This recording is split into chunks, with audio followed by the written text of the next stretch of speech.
मावळ तालुक्यातल्या पाटण गावावर ओढवलेल्या दरड दुर्घटनेनंतर उपमुख्यमंत्री सुनेत्रा पवारांनी घटनास्थळी भेट दिलेली आहे। या दुर्घटनेमध्ये 3 जणांचा मृत्यू झाला होता। मृतांच्या कुटुंबियांना प्रत्येकी 4 लाख रुपयांप्रमाणे एकूण 12 लाख रुपयांची मदत दिली जाणार आहे।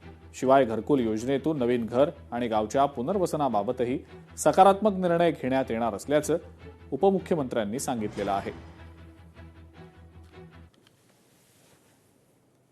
त्यांचं सबंध घर उद्ध्वस्त झाल्यामुळे त्या दुसऱ्यांच्या घरी आता थांबलेल्या आहेत, त्यांच्या चुलत्यांच्या घरी। वाईट अवस्था आहे, पण आता पुढचं तर सगळं चालू ठेवावं लागणार आहे।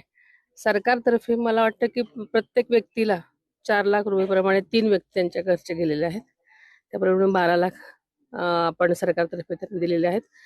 आणि घरकुलासाठी म्हणून आपण 1,20,000 देत असतो, तसे 1 लाख रुपये आणि ते 12 लाख त्यांच्या खात्यावर जमा झालेले आहेत।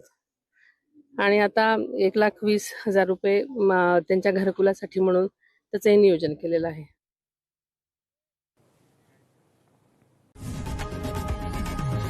लोकशाही मराठी ऐका, पहा, जागरूक रहा।